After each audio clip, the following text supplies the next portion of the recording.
Okay, good luck with the slow descent into madness. If you can keep up and you don't mind dying, come along. Dance off, bro. Me and you.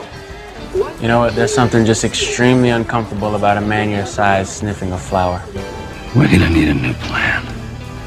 I'll give you anything you ask for. As long as it's not something I don't want to give. Get off my bridge. It's the Al Travis Show. We've got him, Senator Aric Putnam, on the program. I hadn't even thought about this question. You probably didn't hear it because you're prepping for this high-quality show you're going to be on. But I had Senator Lopez Franzen on just a moment ago with the idea that she is bowed out of the Senate race. And I was sitting there thinking to myself, I get it. It's a lot of time, a lot of effort. You're going to have everybody on the other side slinging wings, arrows at your family and everything in your past. And I get it can't be fun. And I get all the reasons she pulled out and not enough room for her, yada, yada, yada, in the middle.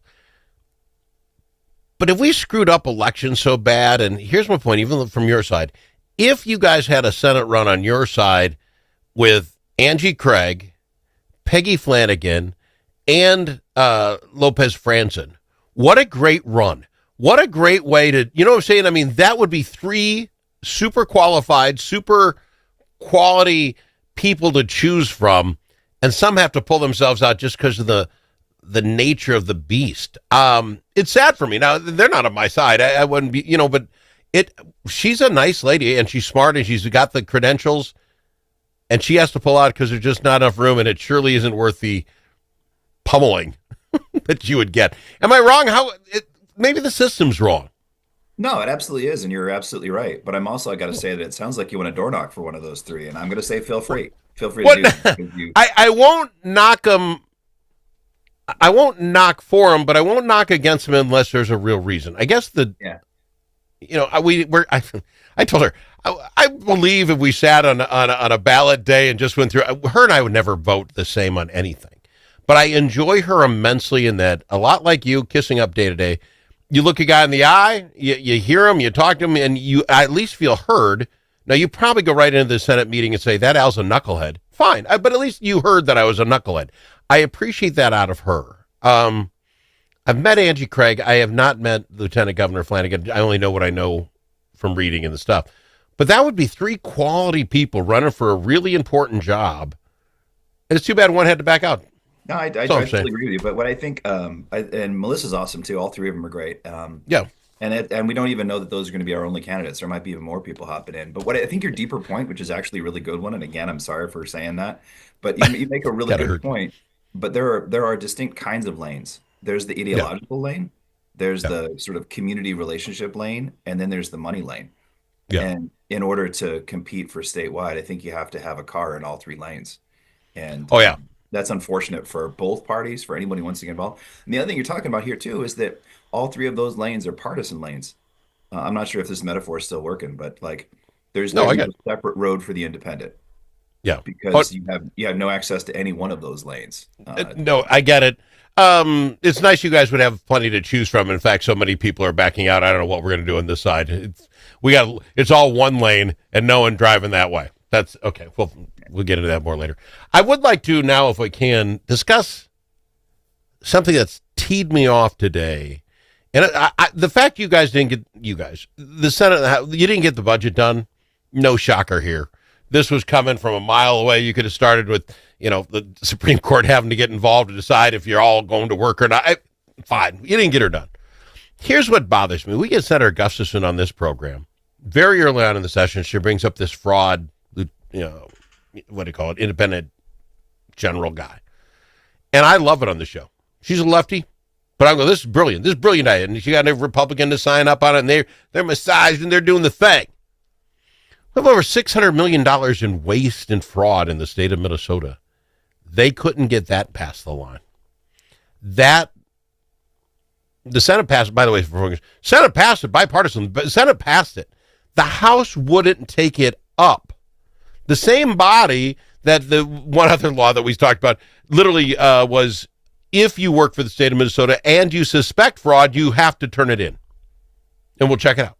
We couldn't pass that bill. What does it say to the rest of us? You're smirking. You're shucking. So what does that say? You can't even agree on this?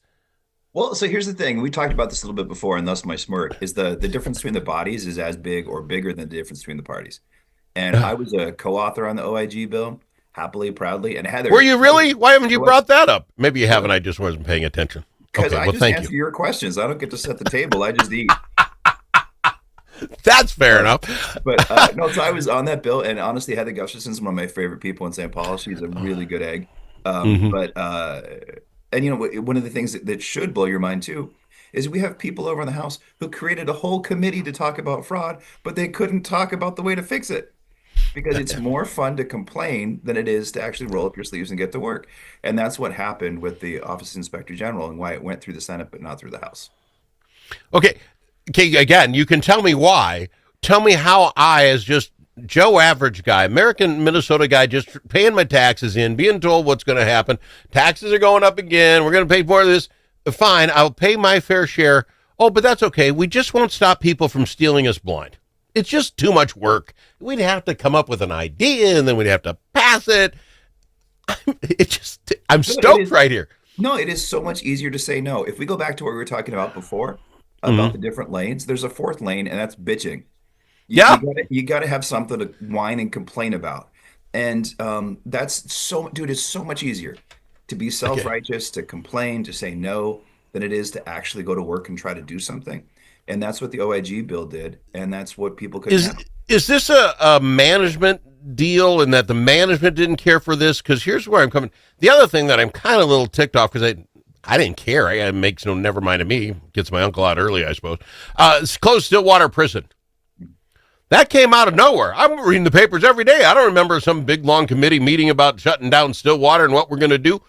I don't even understand what we're going to do with those people in the prison. They just letting them out. We're going to just send them to Wisconsin and pay the bill for the outstate tuition. I have no idea. But I did talk to somebody who was on that committee and said this didn't get through the committee. This came up with the powers that be, and they just said, okay, we're going to do that then. The hearings and all the rest of that stuff didn't happen. Is that how we're doing things in St. Paul now? Not all the time, but it does happen sometimes, and it bums me out. I mean, I have no Stillwater Prison is not. I have no skin in the game, but that can't be the way we're doing this. No, so here's the thing, and I'm gonna like the thing that bothers me about this. A couple things. One, we got the incarcerated, but you also have a lot of like really good jobs there. You got a lot of good AFSCME union jobs of people who are working there, and unfortunately, there wasn't a lot of conversation with labor either, which disappoints me. But also in that context, I've heard from people who've been in that prison. Well, you're not in it, but in it. No. I mean, yeah. I got you. Hey, by the way, truth in advertising, I did play a JC softball game in that prison at one time.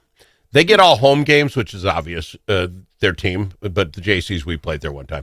So I have been in the prison. And they let you back out. That's a pretty good sign. I'll tell you, nothing scary when you're going in and saying, you know, you do get a wristband. How do I know I get out? So I got a joke for you, Rick. Yeah. While you're there, I hope you didn't steal a base. You know, that was pretty good. I haven't, no idea. It wasn't Thank that you. good, and I should It's good enough. I had to drop it out there. But so here's the thing: like I don't like the process because it had to close. Apparently, from what I've heard, I haven't. Like I said, I haven't been there. I don't know because it cost too much because it was under disrepair. Oh, okay. Super unsafe, and it's partially because we haven't. Better than New Orleans County Jail. Is it too soon? 5 guys still out. Too soon. Yeah. But it was super unsafe, so it wasn't good for anyone who was working there. It wasn't anyone who was incarcerated there. But it goes back to another thing. It also bothers me a little bit that we canceled the telework policy without talking to people who had to do that work. That we said, you signed a contract to get this job that said you could work from home via Zoom. Now you can't. And I've got to. Well, that's on the governor, right? Well, I'm saying he pulled that one. Both of these are executive opportunities. We could have talked a little bit more to people. I wish we would have. So, but the process, I guess I keep thinking there's a process. We have the rules of the game. Everybody's got to follow the rules. If you don't follow the rules, we'll go to the Supreme Court and tell us what the rules are. I mean, we have this whole thing. And without going through the committee that would follow this, we're closing you down. I don't get how that happens. And if that's happening on something as big as Stillwater closing, I say that's a lot of big jobs. A lot of people are going to yell and scream. If it happens on that, how often does it happen on little crappy stuff the rest of us don't even know? You know what's weird is I think that I haven't been here for forever. I'm not a career politician, dude. But I think what's weird is it more often happens for the big things and it doesn't happen for the little things. Oh, okay. They're bigger things where someone's like, "Oh, this is too big. I'm just going to do it." But the little things actually have to go through all the hoops. All right, fair enough. Let's go to break. We'll talk more in a minute. I've got him, Senator Aric Putnam, on the Al Travis Show. Dust from livestock buildings can be harmful to your animals and to you. Coughing animals can lead to costly vet visits and other serious health problems. Now there's an environmentally safe solution for your dust problems. It's called Dust Lock. Dust Lock can control the dust all summer long with just one application. Protect your animals and your health with Dust Lock. Learn more at dustlock.com.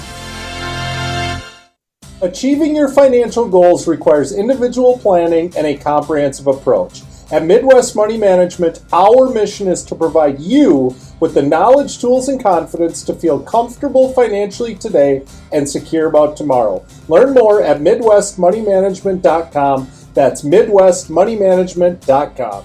Securities offered through JW Cole Financial Inc., member FINRA and SIPC. Advisory services offered through JW Cole Advisors Inc. Midwest Money Management and JW Cole Financial Inc. and JW Cole Advisors Inc. are unaffiliated entities.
Don't need to ask him his opinion more than once. Al Travis on the Al Travis Show. I've got him, Aric Putnam, Senator Putnam, with us on the program, and I think people would think I was a stoner. Do they use that term anymore in college, a stoner?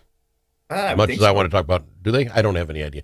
The pot thing, again, don't really care, never really, just do it right is all I've asked. We just keep tripping on ourselves. Now the governor comes out and just says, oh, by the way, to the tribes, because we're having a tough time getting this thing started in a regular, you can start up 8 marijuana selling places outside tribal lands now. We're just going to, and the governor just signed off on it. Kind of like we were talking about last time. When do we just start doing stuff on our own whenever we want? The other thing is, in the North, is the people that are got those businesses that have signed up and are starting it all up.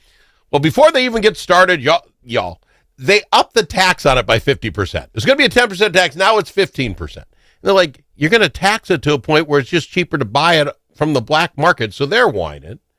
And I'm thinking to myself, can we just, and then the other one, love this. The THC beverages, well, you can have up to 10 milligrams of TH, I don't know, whatever the thing is. Well, we've agreed that that's okay. They can put in 2 servings of 5 milligrams on the thing. It's kind of like when you buy a bag of M&Ms and there are like 22 servings in there, like every M&M is a serving, and then you stay under the calorie count that makes it bad for your health. If anybody ever ate one, or if you drank your THC drink and you put half of it away because you've had your limit of servings. We're just playing games. Yes? Well, so here's my thing. Like, I'm going to go slightly meta for a second, if you don't mind. Okay. And that's please. that, like, I think it's good when you fix stuff, just in general across the board. And here's the thing. If we hadn't been doing these things and making these tweaks, people would be saying, it's broken, it sucks. Why didn't you fix it? So that's a good point. It's you're kind of stuck on that. Now, for some of these fixes, I think I like the tax thing. Originally, our tax was 12%, and 2% of that tax went directly to cities.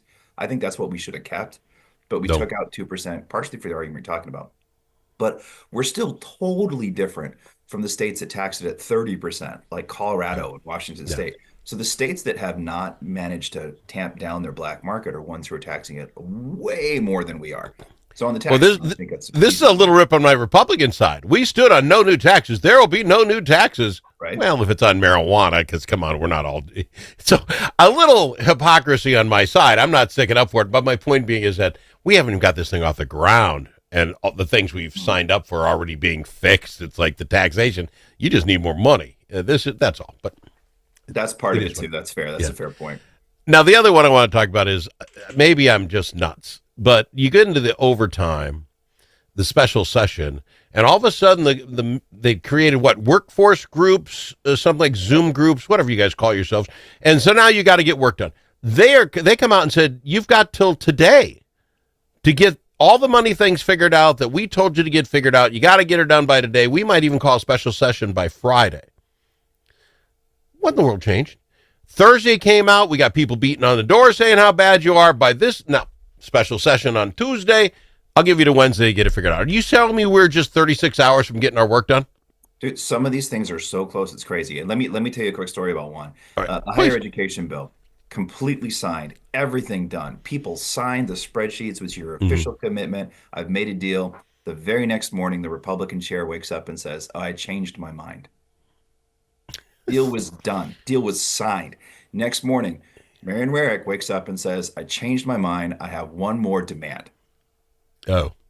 So already signed the spreadsheet, already signed the budget. That means we're done. Next morning, changed my mind. I want more. So but you're telling me that by Wednesday today at 5 we can get that done? On that one, I think we can. Oh, so there's a couple other ones that are kind of like that. And so I think the hope was to do that and then put pressure on the people who are messing around. All that being said, a couple of them have some real deep policy divisions. So that's just being a jerk. Like that one, that's totally different. Yeah. But there are some where there are some still deep, issues to work out, like education. I'm so glad I got nothing to do with that. And what did you think when you were listening to the governor and all the powers that be standing at that podium on Thursday talking about we all had to compromise. No one got everything they wanted, and they started beating at the door. You weren't there, were you? Were you on the other side? I didn't see your picture. I was on a different floor. I could not get far enough away from both of those things, man. I understand that people are angry. I'm mad. I think the policy decision was wrong. Okay. But I don't see a great deal of use. I don't see much accomplished. It made me laugh because I really thought when the governor's talking to someone's beating at the door and screaming, I'm like, what are the Republicans mad at? What am I missing? And then they zoom out. It's like my people, my buddies. I'm like, wow, you really stepped in a pile of doo-doo when your own side is beating down the door because of something you said. Here's Senator Fatah, right? Fatah? Yeah, I don't get it's both. It's either or. He doesn't care. Okay. Well, it's Kamala Camellia. Anyway, here he stood up for the Uber thing just a year ago, right? He said, no, my people want this. I want this. And he stood his ground. And I give him all credit in the world for this. This is not a rip. He's on that side, saying his people want this. They want the health care. I believe that guy will go to the mat. I think he will do it. I think he's proven who he is. I don't know all the rest of them, but I think he's that one on your side that will go to the mat on this, and we could see a special we could get past June 30th, in my opinion, because he's that guy. And again, credit to him standing up for what he believes in. I'm not ripping him. Your thoughts on my analysis? You know, it's tough to tell. And I'm not just being cagey. I genuinely don't know. One of the bizarre positive consequences of some of that action last week is that it's just further proof that parties aren't coherent. If Republicans might be more disciplined in hiding it, but they're just as crazy as we are. There is no consistency. That doesn't make the rest of us feel better, Senator. You just. Well, it's truth, though, man. I live in the real. That is my job. My job is to deal with reality. How do you get up and go to work if you live in that real? I got it. That's why I've got to, because real people got to show up sometimes. Like someone's got to, like Omar's standing up for his beliefs. I'm standing up for reality at the same time. And again, back with him, this is not me putting him down. I'm just saying you only know what a guy's going to do, but what he's done before. And he was willing to go to the mat on the Uber thing. I don't know why we would suggest he wouldn't on this next thing. So I'm again not ripping him, but I'm thinking when I saw who was on that other side, there's one who's just not making a stand for stand's sake. He stands up. So good news, bad news. I'd just be a little more scared if I was on your side. Maybe we should talk to him first before we make that whole announcement. You're not wrong. Okay. God, I love when you agree with me. Love having you on the show, my friend. I appreciate you doing it. Take care, brother. See you next week. He's Senator Aric Putnam on the Al Travis Show.